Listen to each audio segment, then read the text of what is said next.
Very good morning to you, Grenada, and the rest of the world. It is Tuesday, 27th day of August. Hope it's a day that you remember for a long time. Oh boy, oh boy, oh boy, oh boy. It is so good to be sitting here and not having had to do any mopping up or running around with a flashlight or trying to clean up a lot of garbage and stuff like that. We got so much to be thankful for. So much to be thankful for. Yes, we have survived.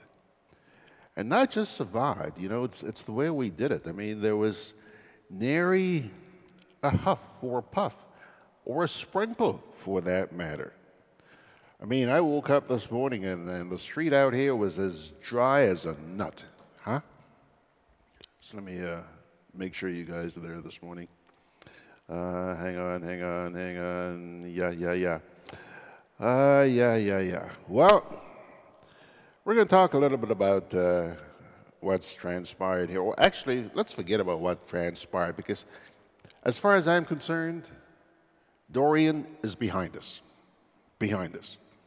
But I'll keep you apprised of what's actually happening right now. So we're going to talk a little bit about that. And then we're just going to move on with our lives. And one of the things we're going to talk about this morning is success. Some straight talk about success. Yaman. That's the direction we're going. We do have the national report for you this morning. And buddy Ray is going to be joining us. However, Ray is not coming in this morning. Dorian probably took his car. No. I'm only kidding. No. He's going to be joining us electronically. We've got that all set up. So we're going to be chatting with Ray in just a wee bit. Before I get cranked up, though, this morning, let me say good morning, and let's see who the prize goes to this morning. Let's take a look here. We're going to have to scroll. Oh, my goodness. Margaret grabs the prize this morning. Yaman. Wow. Well, good morning. She says, I reach. And you reach early, girl. Thank you very much, and congratulations. Second is Thaddeus Bonaparte. Yoli Sill comes in third. Peter Bishop is slipping again, Pedro. Peter is fourth, just saying good morning. And Charmaine DeLille. Don't remember seeing Charmaine. Have I seen Charmaine before? Don't remember. Could be. And yeah, nice to have you on board, Charmaine. Arthur Langine is saying happy Tuesday. And my goodness, I haven't seen Richard in a while, but Richard's back this morning. Good to see you, Richard. I guess you're curious about Dorian, eh? Huh? Well, we're going to tell you a little bit about Dorian this morning. Claude Putna is there. Hey, you're making it a habit, Claude. That's good, man. Congratulations. Nice to have you. And how did Carriacou cope with Dorian? Well, let me tell you, as you're about to find out, I've been trying to reach Carriacou, and I have not been able to.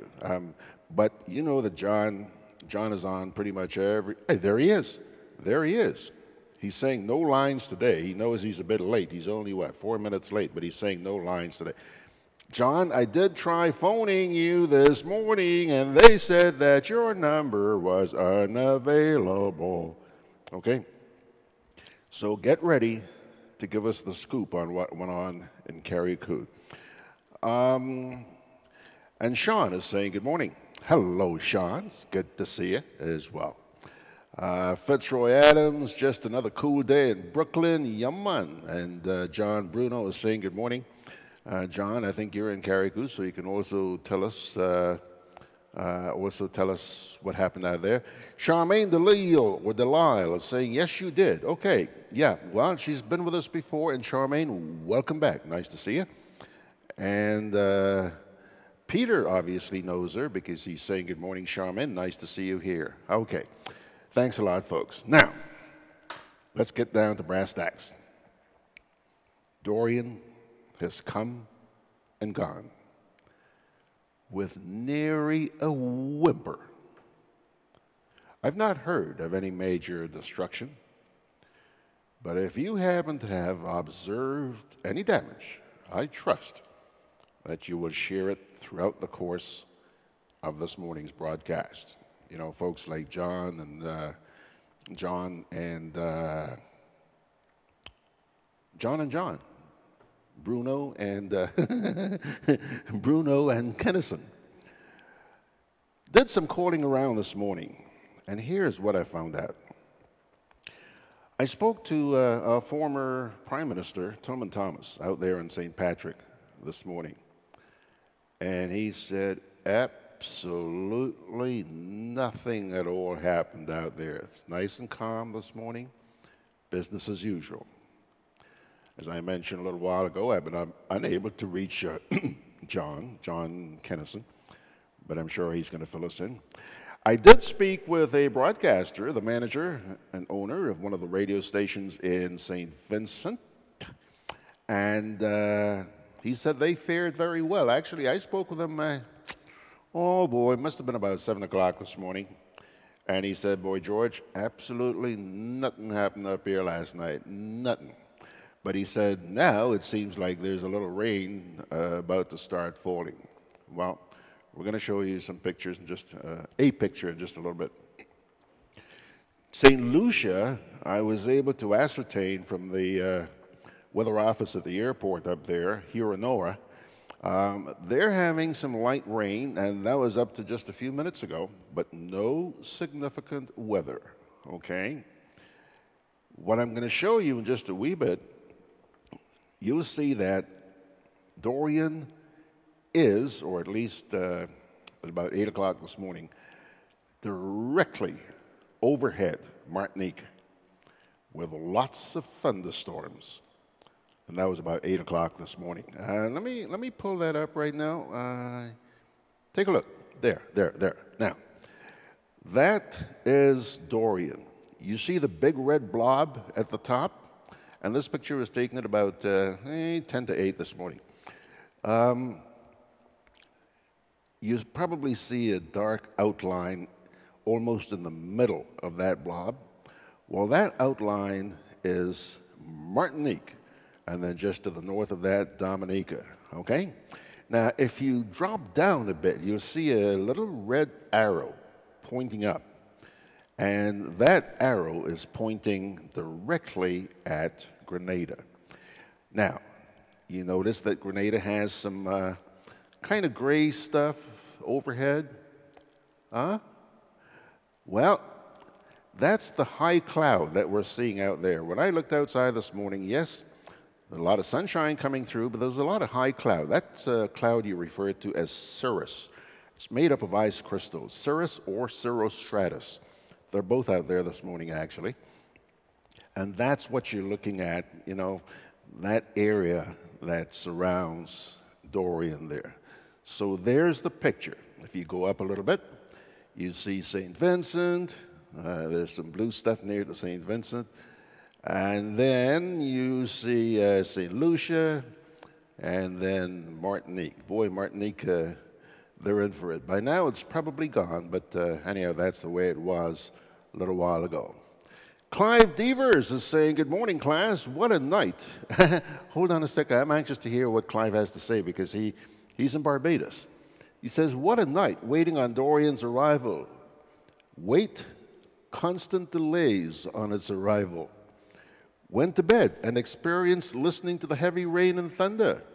All is now history and back to normal life. Well, boy, oh boy, you came out of this ahead.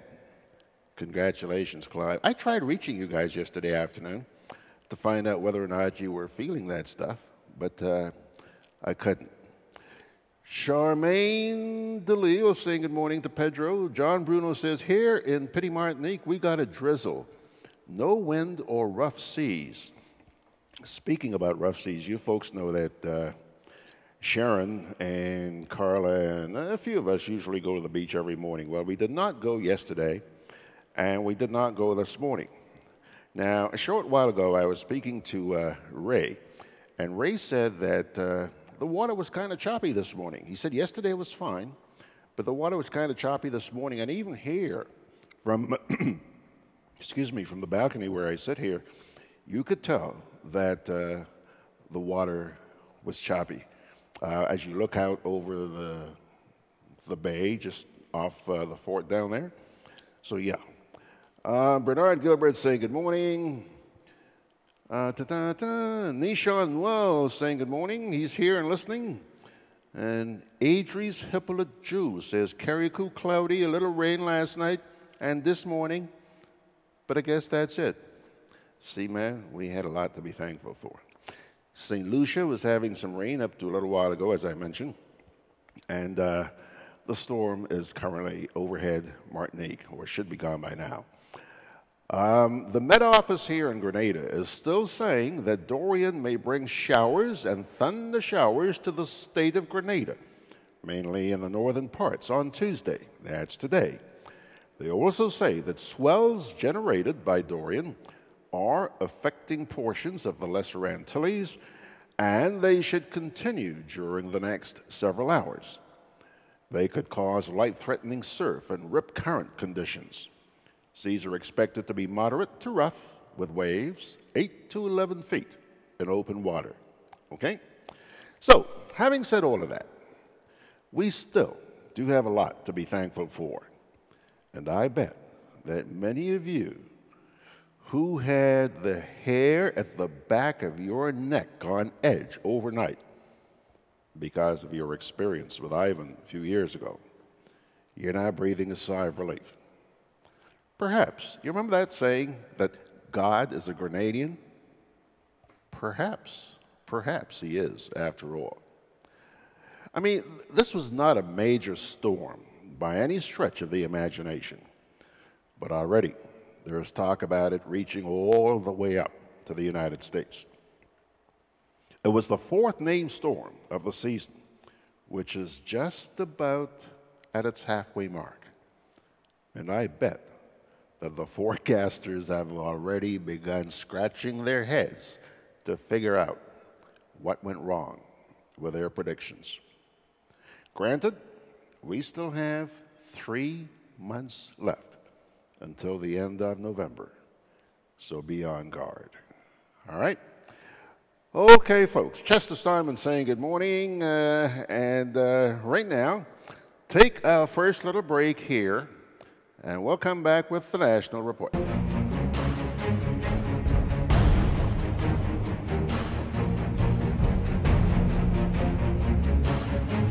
You don't know how many hurricanes will be coming this season, so you need to be prepared. At Hubbard's Hardware and Building Supply Departments and the Food Fair supermarkets, everything from canned foods, flashlights and batteries, to plywood, tarpaulin, lanterns, roof repair kits, water tanks, etc. are available. For over 90 years, we've helped you prepare for and recover from storms. Hubbard's Hardware, Food Fair supermarkets, and the Grenadian General Insurance, an integral part of your hurricane preparedness plan. Studying too hard about back-to-school expenses? Co-op Bank is making back to school as easy as 1, 2, 3.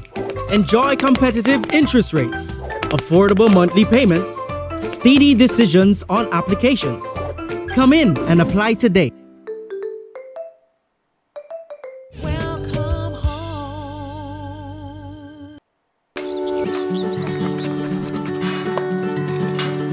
Good morning, Grenlec Meter Reader. Morning, Mr. Meterman. I'm glad I caught you. Last month, I got a very high bill, and I don't understand why.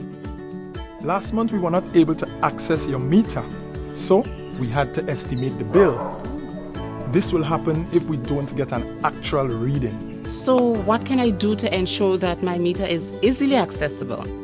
Well, you can get your licensed electrician to move your meter outside of the gate or directly in front of the house. That way, I'll have easy access and I won't have to deal with your dog. Ah, Butch. Yes, dogs can be a problem sometimes. On one occasion, I was attacked by a dog and police had to get involved.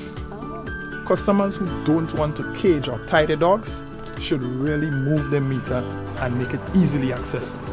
Well, I'll consider that. Thank you. GrenLink, energizing our Grenada.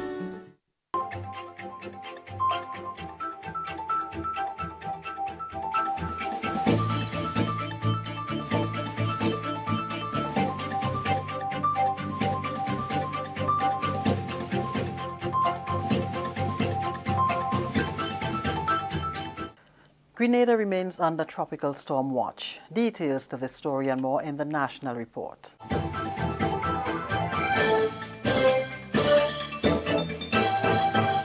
With the details to the news for Monday, August 26th, I am Leslie Ann Johnson.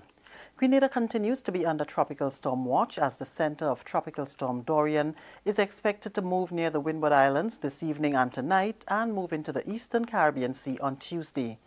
Information from the Met Office relayed to NADMA states that at 5 p.m., the center of Tropical Storm Dorian was located near latitude 12.7 north, longitude 58.8 west, approximately 175 miles east-northeast of Grenada. Dorian is moving toward the west-northwest near 14 miles per hour, and this motion is expected to continue through Tuesday night, followed by a turn toward the northwest on Wednesday. Maximum sustained winds are near 60 miles per hour with higher gusts. Some strengthening is forecast during the next few days, and Dorian could be near hurricane strength when it passes through the northern Windward Islands on Tuesday, and it is expected to be a hurricane when it moves near Puerto Rico and eastern Hispaniola. Dorian is expected to bring showers and thunder showers to the state of Grenada, mainly the northern parts, by Monday night into Tuesday. As such, the Met Office has issued a low chance of flooding for the northern part of the state by Tuesday morning. The Met Office, which is closely monitoring the progress of Dorian, says swells generated by the tropical storm will begin affecting portions of the Lesser Antilles Monday and continue into Tuesday, and these swells could cause life-threatening surf and rip current conditions. Citizens are advised to closely follow the advisories issued by NADMA and adopt all necessary measures to preserve life and property. St. Patrick residents have activated their preparedness and safety plans as Grenada remains under tropical storm watch. The GIS team visited the parish on Monday to find fishermen hauling their boats from the sea onto land. The shelves at Calico Supermarket were stocked with candles, matches, batteries and other items that are needed in the event of a disaster. The streets of Sauteurs were not as busy as businesses were closed earlier to allow workers to prepare for tropical storm Dorian. Meanwhile, the National Disaster Management Agency, NADMA, has activated the National Emergency Operating Center and is working closely with CARICO throughout the night to ensure the public is adequately informed. National Disaster Coordinator Sylvan McIntyre is cautioning that it will be unwise for people to believe that there can be no implications for the rest of the country simply because the north may be most affected. If it is passing to our north, Grenada is not too far from Carriacou, and so also is St. Vincent. And Grenada is only 21 miles long, so it is very likely that a fair part of Grenada could be affected by the wind and the rains associated with the system.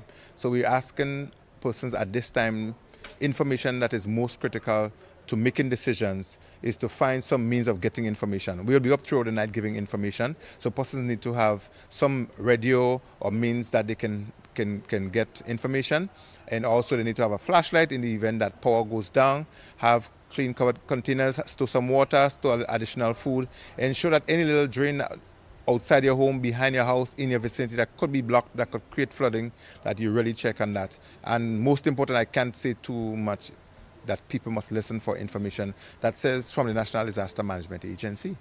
Government offices in Carriacou and Petit Martinique closed at 2 p.m. on Monday to facilitate the necessary preparation for the storm's approach. One of the important factors would be the identification of the shelters very early that we needed to open. One on Petit Martinique and two on Carriacou.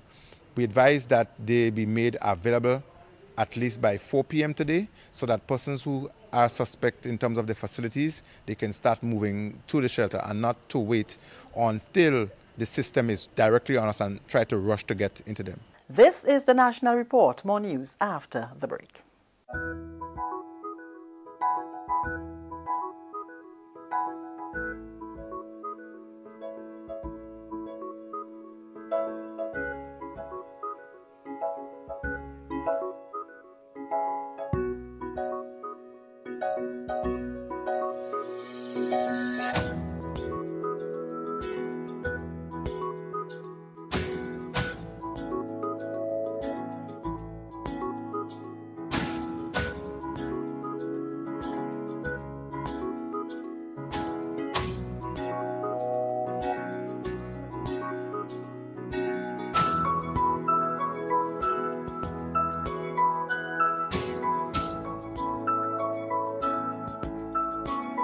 big business don't participate.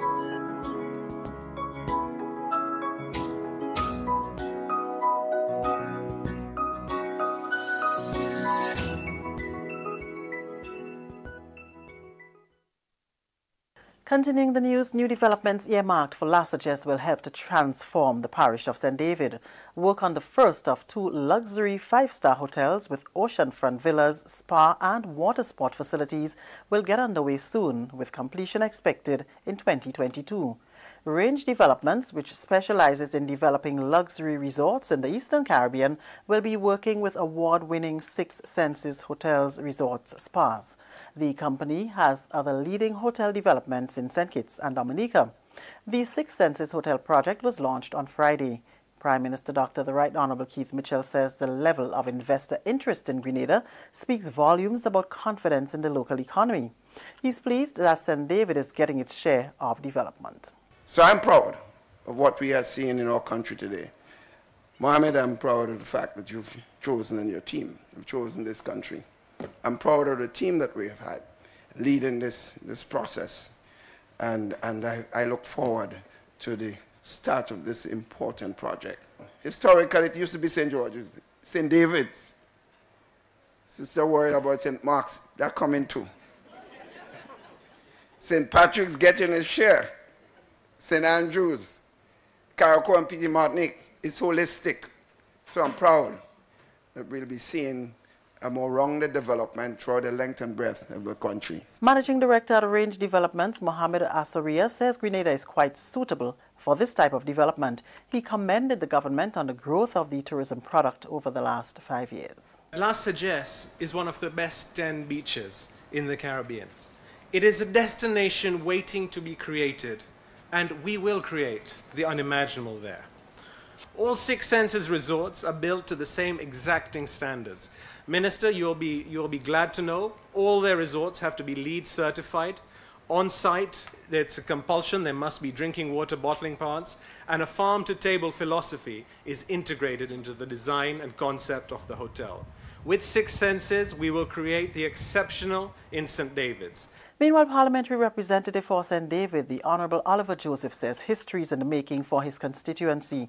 Minister Joseph boasts of Lassages being the ideal location for the hotel and anticipates the high level of employment such an investment will create both during and after construction. You could not have chosen a better site. Lassages, for those who don't know where the project is going to be, you have a lake on one side, in case you don't know, and one of the best beaches in St. David is right in front where the hotel will be constructed.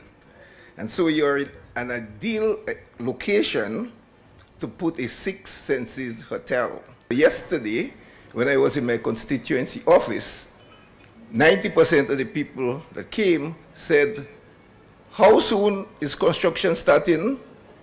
So I asked the developers this morning, how soon? And they said, this year it will start.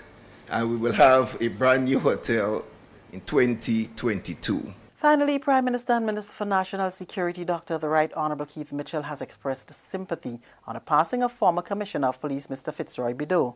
Mr. Bideau died on Friday after battling illness for some time. Dr. Mitchell said, and I quote, "I was saddened to learn of the passing of former Commissioner Bideau. He dedicated a significant period of his professional life to policing and ensuring safety and security in this country. It is a very sad time as we mourn the passing of a man who was given such selfless service, but we must thank God for his contribution. I know he would have left Grenada a better place than he met it. I pray that he rests in eternal peace." Unquote. Mr. Bideau first enlisted as a police officer in April 1967, retiring as an Assistant Commissioner of Police in 1988. He returned to the Royal Grenada Police Force in 1995 as Deputy Commissioner, and from 1997 to 2005, he served as Commissioner of Police. And that's the National Report. I'm Leslie Ann Johnson.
Folks, I trust that you all recognize that that edition of the National Report came in last night.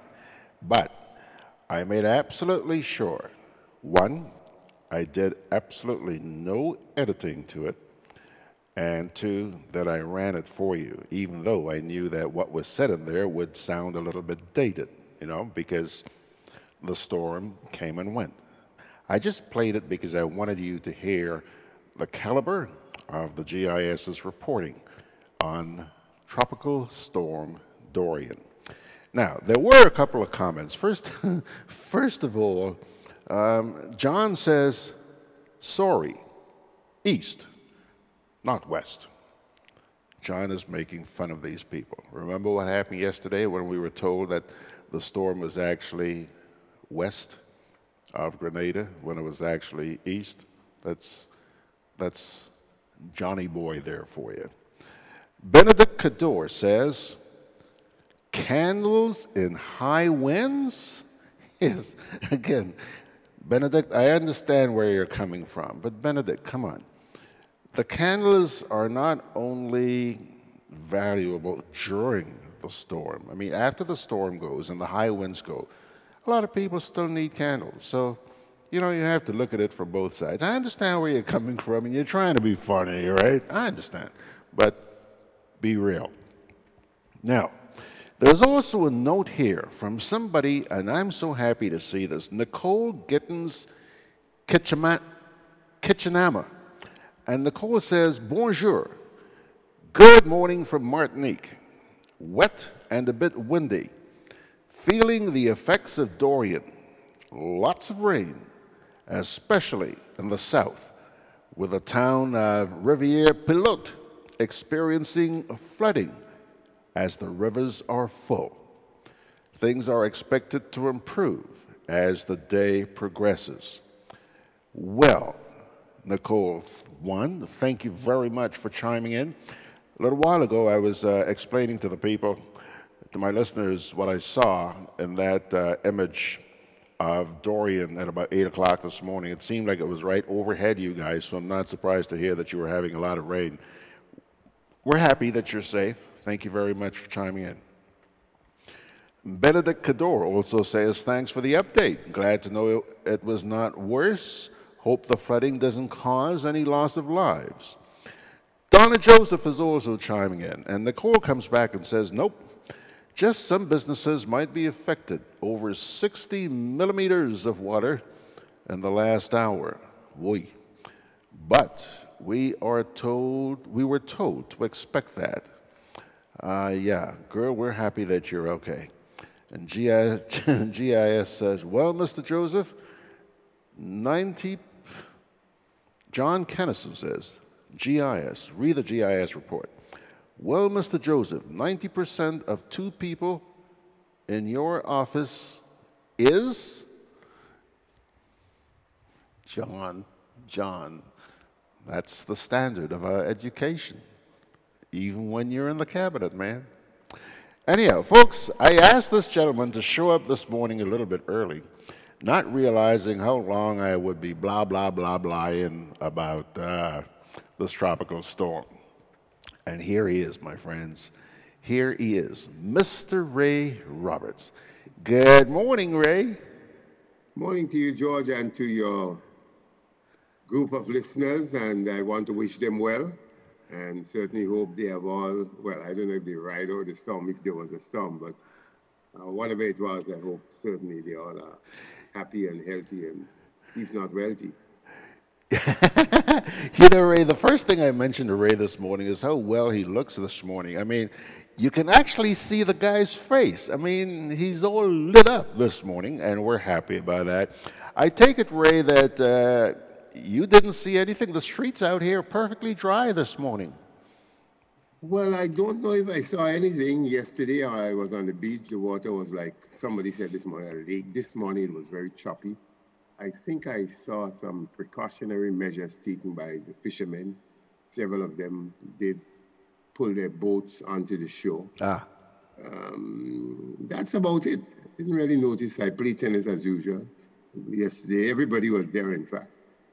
So I suspect we all did our little part only to ensure if any challenges were to face us, we might have been, adequately prepared. I'm only assuming these things.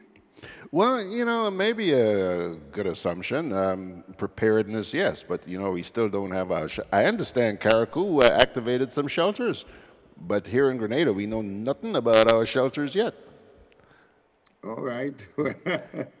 Well, I think I remember some of them from last year and a couple of years ago. I would assume that there's no reason to change several of them. Maybe they need some work. But I assume that these are the same buildings or facilities that will be recommended as shelters. And I quite agree with you. Maybe it's a little late in trying to tell us where the shelters are. Yeah, we're only halfway through the hurricane season. Well, I don't know. We're not getting much better at anything in any case. Yeah, that's the way it goes here. Ray, Arthur Langine says, Ray, you got a nice smile, man. I had a bath this morning and a cup of tea. You had a bath this morning. Yes. Yeah. I really hope we can get back to the beach tomorrow morning. We missed the last 2 days. Okay. Yeah. But you said yesterday wasn't bad at all. Yes, it was beautiful yesterday. Yeah. All right. Yeah. John says, and wearing a yellow T-shirt, Ray. Still my favorite color along with green. Whatever you want to interpret, John. You got your bases covered.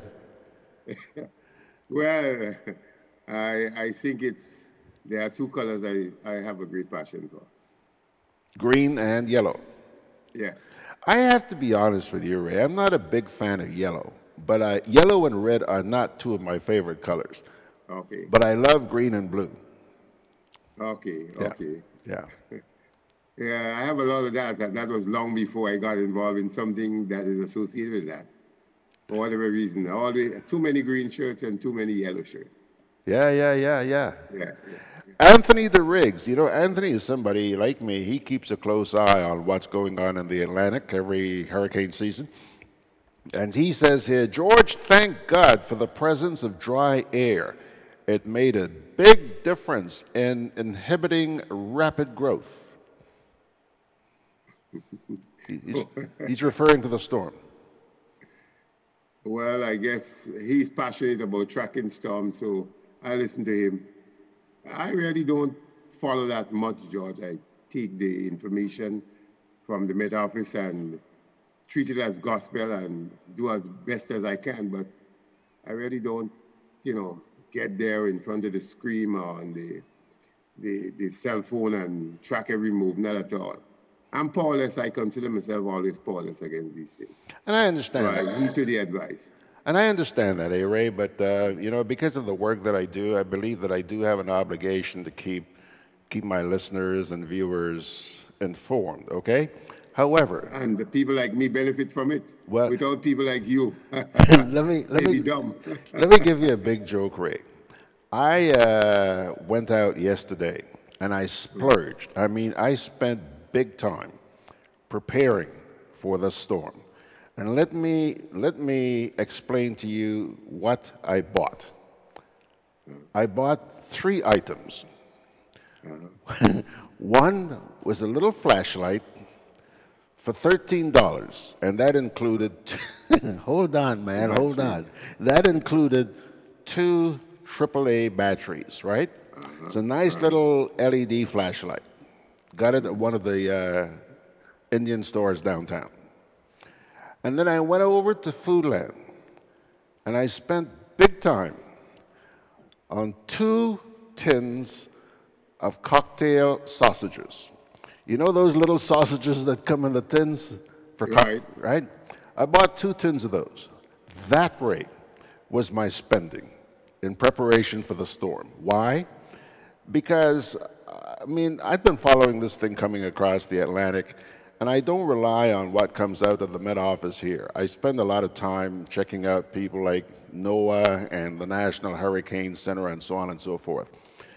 And you read between the lines and you get a pretty good perspective of what's happening and what's not going to happen.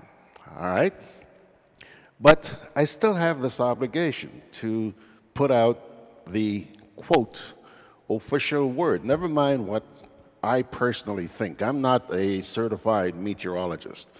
So I put out, I toe the line, if you will, okay? Okay. So what happened last night came as absolutely no surprise to me.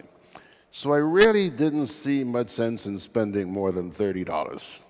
I really didn't. Anyhow, okay, some more notes here for you. Margaret Francis is telling, your friend Margaret is there. She was the first on this morning. She knew you were going to be here. That's why she was first this morning.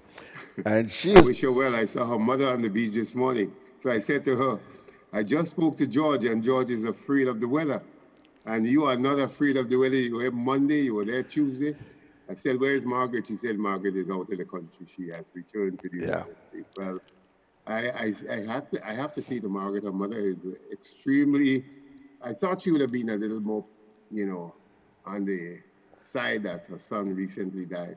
She said, we have lived with challenges, and I certainly have a heart of God, and I know that we all have to move on. And so she and her friends were on the beach this morning having a good time.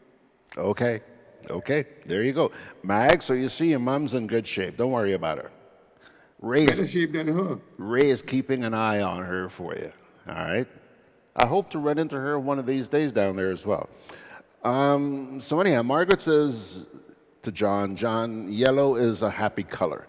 Then John Bruno says, only last night we learned that the Catholic Church was our shelter. And I think John's in Petit Martinique. Okay? Then John Kennison says, and the Wendy's cricket. I'm not sure what he's referring to. Claude Putna says, Ray, you make my day every time I hear your voice. Do you know Claude? I will have to get the doctor to check his mind. Claude, take that and smoke it. I thank him, but some people say I create a day of fright, of fear. Oh, okay. Because you shoot from the heart. John says, whoa, all that salt in those sausages, George. Hey, listen. There are a few things, few types of food I really enjoy. Please, give me a break, John. I'm impressed that you care about my salt intake, but please. Okay, so Ray, what's up your sleeve this morning, my friend? Well, George, I'm just going to say that couple things. And the first one is, George, I guess parents and Grenadians in general are preparing for the reopening of school next week, Monday, which I think will be September, the 2nd. George, I've done just a brief look at some of the schools, some of the book lists from several of our secondary schools. And George, for a first-year student at any of the secondary school, it could cost a parent close to $1,000 if you were to provide them with all the books that are on that list. And George, the question is, if there are parents making less than $1,000 a month, and there are fathers who are not as they ought to be, you have to ask yourself, I mean, there are going to be a lot of children who are certainly going to be short in terms of the number of books that they require. And then it brings me to Sheldon Scott's $800,000 in cell phone calls. And I said to myself, we don't have the book program as we had several years ago, where no matter your status, rich, poor, you were entitled to be a part of that program.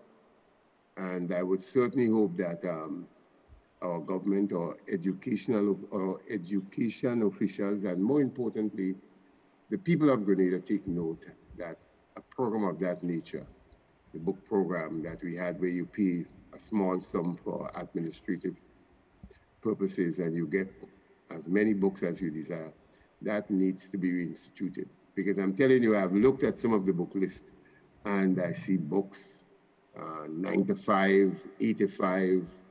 I think the cheapest I came across might have been about $30.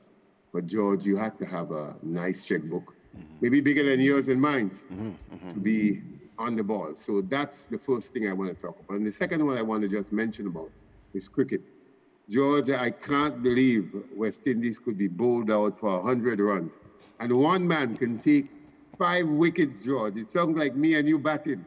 5 wickets for 7 runs. 5 wickets for 7 runs? 5 wickets for 7 runs.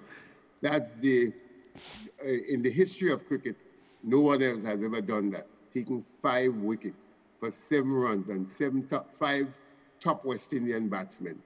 While the West Indians looked that horrible, I must say there's a fella called Ben Stokes who reminded me of what West Indies used to be like. He single-handedly led us, England, to victory over Australia. In fact, there was a partnership of 76 runs between Stokes and Jack Leach, who was the last batter. The partnership of 76, Ben Stokes scored 75, and Leach scored just 1 run. Australia, they needed 1 wicket. England was 284, I think, for 9. So Australia really had time on their hands. And this man, George, I have never seen a man destroy bowler after bowler in that manner. And then I turned on to the Caribbean station, GBN, and I saw the Indians celebrating. And I asked, what happened? And they said, West Indies were already bowled down in 2 hours for 100 runs. They were 9 for 50 at one stage. 9 wickets for 9 wickets for 50 runs. Down for 50 runs.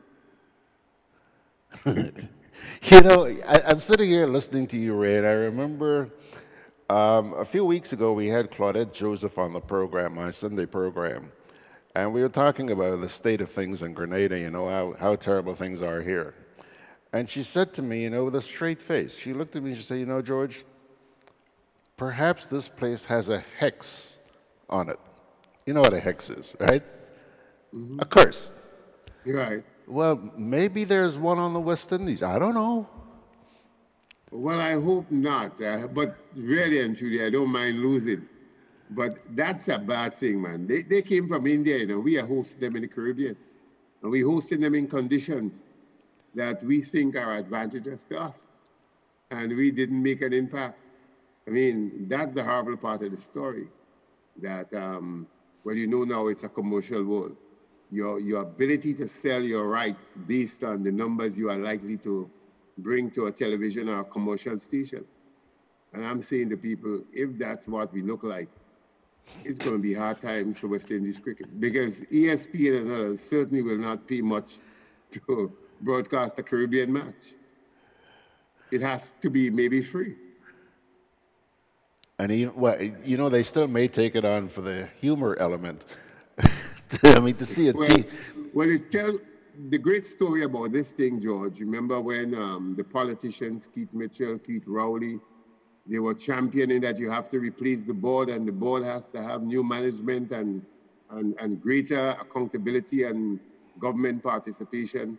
Well, we have a new president who was a politician. And the first thing he did, he fired the winning coach and brought in his own coach. Well, I'm sorry for Rifa so far, because Rifa is winless. I mean, in all formats, we are just beaten by whoever it is. I mean, we haven't beaten Bangladesh, who we used to beat up in 6 games. I mean, we beat Ireland, but Ireland is a new one. Yeah. So we're really in trouble. All right, before I get too far behind, let me get back here to social media. John says, Beret, England got bowled out for 67 and still won. That's correct. Yeah, but that was a fantastic display by Stokes. I mean, I wanted England to lose, actually. I wanted them to lose just as I wanted them to lose the World Cup, but I couldn't believe what I saw there. I mean, this guy was just, I mean, the Vivian Richards or the Curtis King of the England team. And everybody who knows or have seen Viv Richards or Curtis King know that they were perhaps 2 of the most destructive batsmen you could ever think about. Well, Ben Stokes was just like that on Sunday. I mean, it was just 6 after 6 and 4 after 4, and no one could stop him. Acrobatic strokes, I mean, I thought at one point it was the Caribbean. Anthony says, Ray, Anthony DeRiggs, he says, Ray, West Indies reminds me of my days playing windball. Windball cricket on the road. We used to bowl down a side for 5 runs. That's correct. That's correct. That is true. Because, you know, the wind ball, you could move it on a wet surface. You could create havoc. But West Indies seemingly don't need any kind of surface. Wherever they are, they just don't shine these days. Donna Joseph says the West Indies cricket team should take a break from playing competitive cricket and start rebuilding. Also, have players into some cricket academy. Well, I think, George, I want to see more village sports come back. The academy thing is okay. It's more or less now a commercial thing for a lot of coaches. They create their own employment, and nothing wrong with that. But I would hope that we could see a lot more commercial, because I'll tell you one thing a lot about the academies now. The academies on the weekend, perhaps, and that's not bad.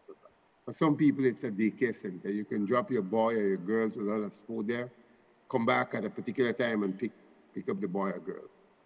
And I am saying what we need to see is like when we had Queen's Park Rangers. In fact, Queen's Park Rangers won the under-19 football finals on Saturday. They had a sort of community spirit once again. But we have a thing now where we copy it from Europe and the United States, and we're not ready for that, where you can buy players. So you can go to Grenville and look for the 2 best players, and you can buy them and they play for your club. If your club don't do well and it goes down into a lower league, somebody else come and buy these 2 players and they go to another team again. I don't know how that is helping sports. Yes, it is done in Europe and it's perfect in Europe and North America. But that can be making sense in the Caribbean, because sports teams are generally centered in the Caribbean around 2 or 3 persons. And once you pull that out, I mean, it's fragmented. Irvin Samuel says, Ray, cricket for West Indies has lost its sting. Not enough support, enthusiasts, and incentives. What say you? That's a part of it too, but the biggest, I would think the biggest downfall is our failure to get this thing back into the schools.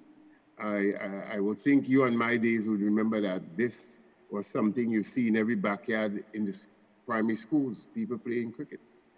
I don't know that I see much of that again. I remember in Backstreet School, there was a constant, number of boys and to some extent girls wanting to play. You don't see, let's take GBSS. You can see what's happening in Tahiti. They used to have house matches. I am in Tahiti nearly every day. And I am telling you, for the entire year thus far, only 5 cricket matches have played in Tahiti. The police played 3, and St. George's Cricket Council tried to stage as many as 2, and they didn't even have 12 players, 11 players on one team. So we have to find a way of, just as how basketball seems to be taking ground athletics, the strength of our athletics is that we have 106 or more athletic sports meet every year. Pre-primary schools, primary schools, secondary schools, the association. We need to have cricket at that level where at pre-primary, primary, clearly you wouldn't play with a hard ball at pre-primary and primary, but we need to, Scotiabank started something, kiddies cricket, where they had a special ball and young boys and girls playing. That never catch on, So maybe it's something that we need to think about, because without that nurturing from an early age, you're not going to be able to compete with athletics and football, who seemingly have kids playing from as early as 5 and 6 years or even under 5.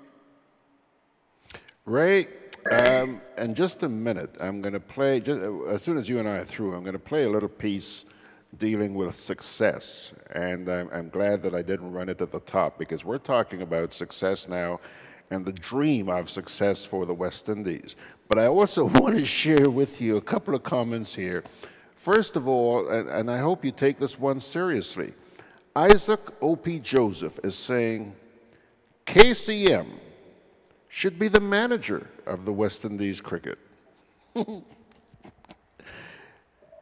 Well, George, all that I agree with, but really and truly the challenge we face is that not enough people are playing, so the talent that is coming through, it's a small number of people. I mean, imagine you have 106 athletic sports meet in Grenada a year. You know, many hundreds of young people that are coming through. So that's what we need. We need to see more young people playing the sports. And if that happens, I'm sure we will begin to see more talent emerging. With more people playing, you get a chance to see more talent. Yeah. But when it's just a few people, you're left with, you know, even people like me and you who may be mediocre in standard, we get a chance. But if there are large numbers of people playing, I mean, you have a wide variety to choose from. And that's what's happening to Caribbean cricket. In Grenada, we have not had a two-day cricket tournament for the last 2 years. Yet we have players on the West Indies team. And that player is asked to play a 5-day match. So you are only playing T20s and 35 overs. And then you are now asked to play for 5 days. Where's the concentration? Where's the appetite for that duration? So that's what I'm saying. We need to do much more on the domestic scene rather than trying to, you know, expand with all sorts of professionals. We need them, but we need to get the domestic scene right first. Louise Nayak Francois says, this is a jab, jump up and run culture. What do you expect? Anthony DeRigg says, Ray, do you agree that West Indies cricket suffered greatly when England limited the number of foreign players who were eligible to play for English county sides? West Indian players gained valuable experience playing in England. He's bang on target, George. Bang on target, because in England, the county championship is how many matches? About 16 to 20 matches per season. In the Caribbean, we have 6 teams playing each other. So that's what, about 10 matches a whole year. And then, as I just said to you again, the domestic competitions in the respective islands, with the exception of Barbados, to some extent Trinidad, Jamaica. The other islands really seemingly have not been able to produce strong and vibrant 2-day and 3-day tournaments. So players get a grounding. So when they go to a higher level, they certainly, you know, fit the bill. And in the past, as Derek said, England selected the best Caribbean players to play for county championship. Well, it was one way the English used to get over West Indies, because remember, we were dominating West Indies, dominating England, with players who were playing from the Caribbean in the English county championship. And England said, look, we need to end this thing. And it has not helped our cricket. Admittedly, though, the West Indies board, they have tried, because they have introduced a longer format. But again, with Grenada and other countries not having strong domestic leagues, you're really being shortchanged at a higher level. All right. Claude Putner says, George, West Indies cricket is a cartoon show. For the time being. But we got to change that, because, George, whether we like it or not, the market for that is great. I mean, let's take some of the people who have played Fletcher and others. They go from one nation to another nation playing T20. And the cost, let's put it like that, the returns are not what me and you get a month, George. Yeah. Or even get a year. It is huge sums. So we need to think about the opportunity that, you know, the 2020, the 35 overs, and everything provide for people from our country. Good morning, Carla Ray.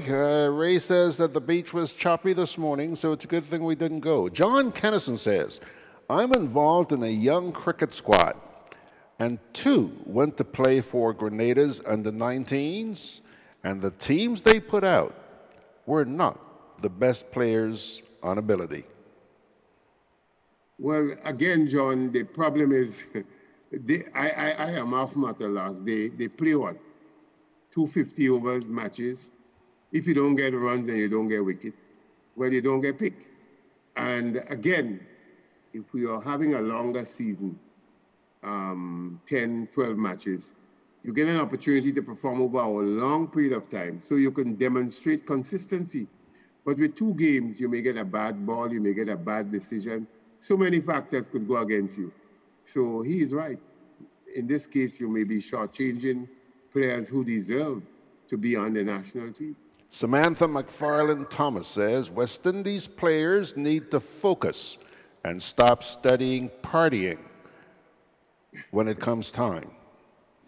Donald Joseph says right now, Virat Kohli is one, if not the best cricket captain in the cricketing world. He pushes his players to work hard. He can be hard on them on the field of play. He also commands great respect, not only from players, but India on a whole. So with that kind of drive invested in the captain and players, India would always be at their best. What say you, fella? Well, you give Kohli the West Indies team and he will be just as bad or even worse than Jason Holder.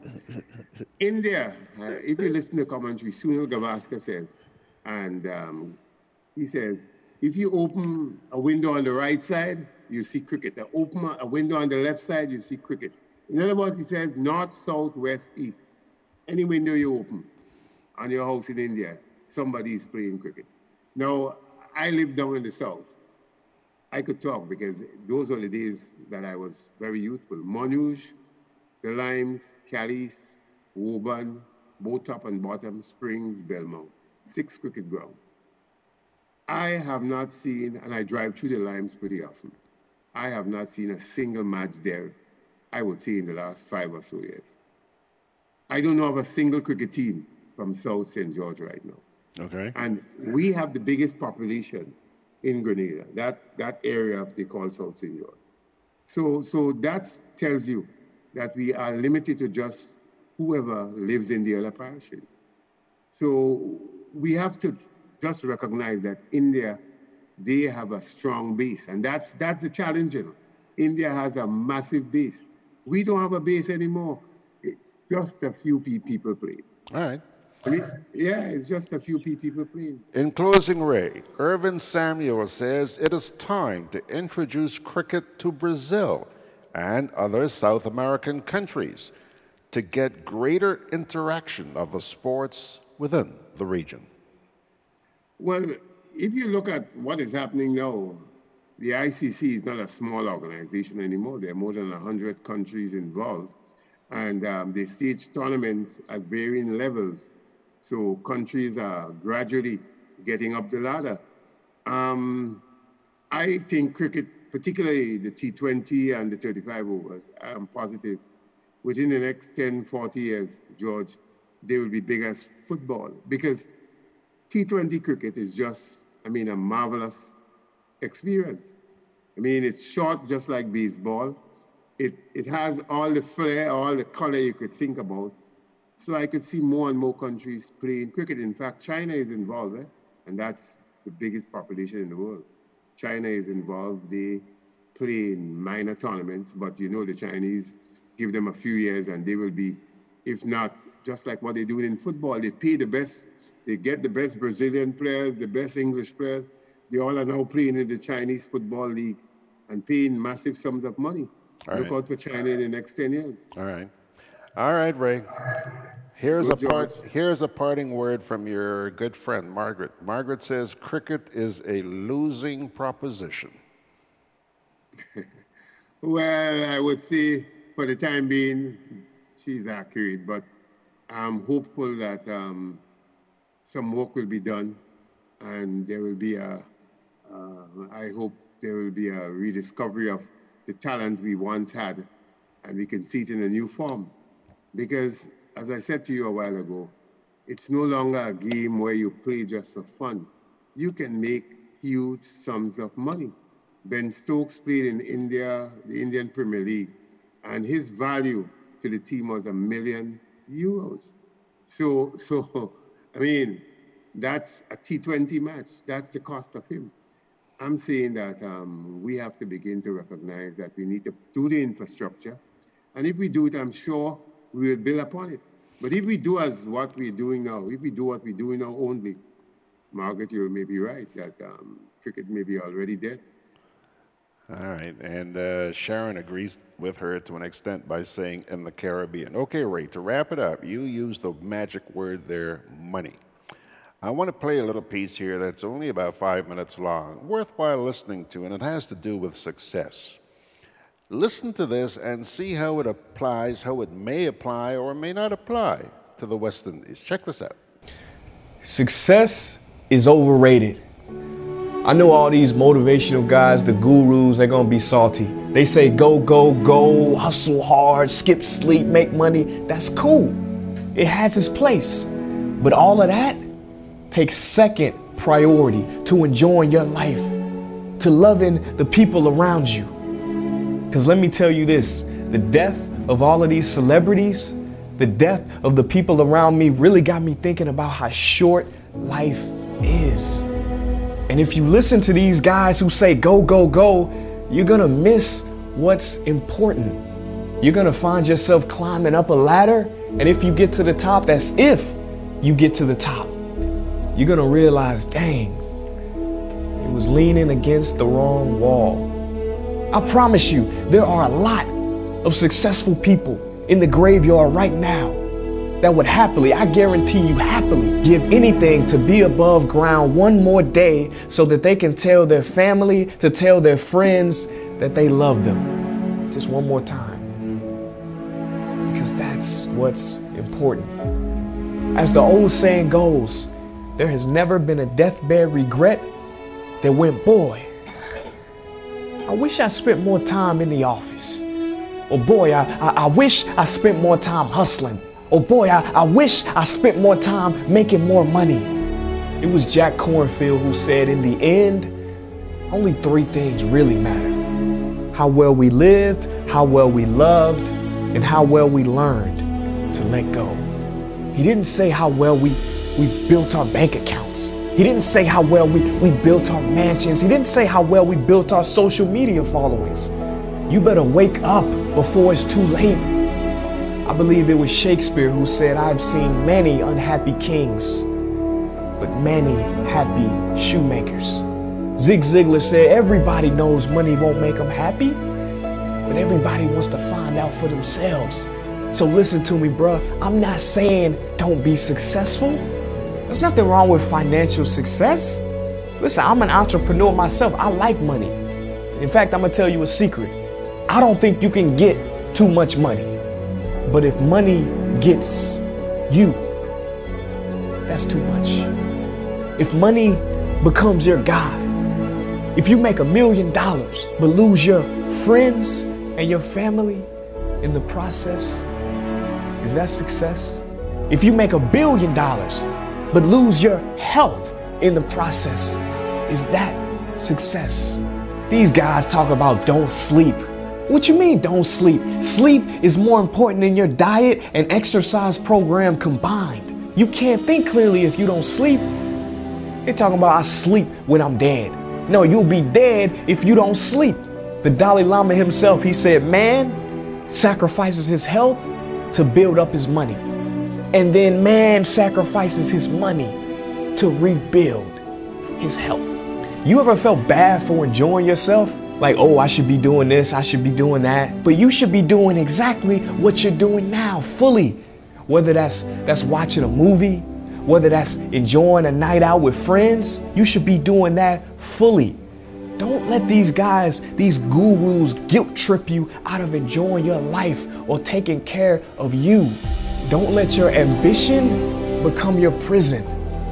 Imagine you grind hard every day for years and you finally get the dream car you always wanted, but you don't have anybody in that passenger seat to ride with you.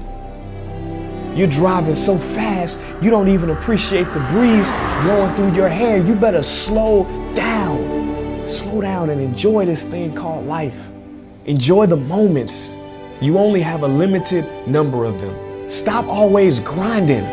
See, when you're grinding, you're going against something. You need to flow with life. Flow. Stop and smell the flowers and give other people the flowers while they can still smell them. Because in the end, only three things truly matter: how well we lived, how well we loved, and how well we learned to let go.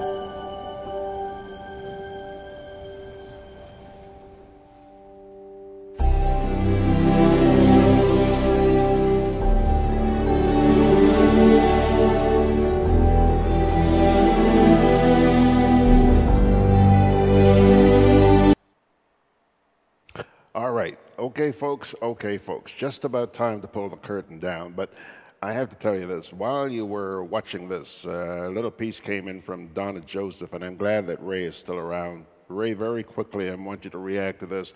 Donna says, it's time the West Indies brings back a grandfather team of the old players. Maybe they would bring back something to the whole Caribbean and West Indians in the diaspora. Bring back our legends of cricket in all aspects of cricket from the grassroots level. Lots of young players only heard of our legends. Some never saw them play, but they admired them from what they had heard. So maybe, if the West Indies board brings these men into the folds of cricket now, maybe the West Indies team, maybe they may build back their once glory days. Quickly, Ray. I like what you wrote there. It's a nice piece, nostalgic, but we still need a lot more than that. Morning. Yeah, we need a lot more than that. Okay. Thanks a lot, Ray. George, have a nice day, and to all your participants, do enjoy the day. All right.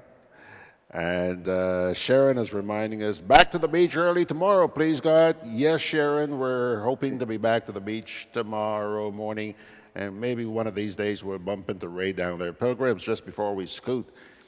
An inspirational word, and today's reading comes to you from the first book of Peter. Peter chapter 3, 13 to 17. Who is going to harm you if you're eager to do good? But even if you should suffer for what is right, you are blessed. Do not fear their threats. Do not be frightened. But in your hearts, revere Christ as Lord. Always be prepared to give an answer to everyone who asks you to give the reason for the hope that you have. But do this with gentleness, keeping a clear conscience, so that those who speak maliciously against your good behavior in Christ may be ashamed of their slander. For it is better, if it is God's will, to suffer for doing good than for doing evil. First book of Peter 3, 13 to 17. Okie dokie. I think that's it. Scroll. Yeah, that's it. Thanks a lot, folks. Happy celebration today. No Dorian. Let's keep an eye on the Atlantic, see who's next. We'll take care of them as well. God bless you, my dear friends. See you tomorrow.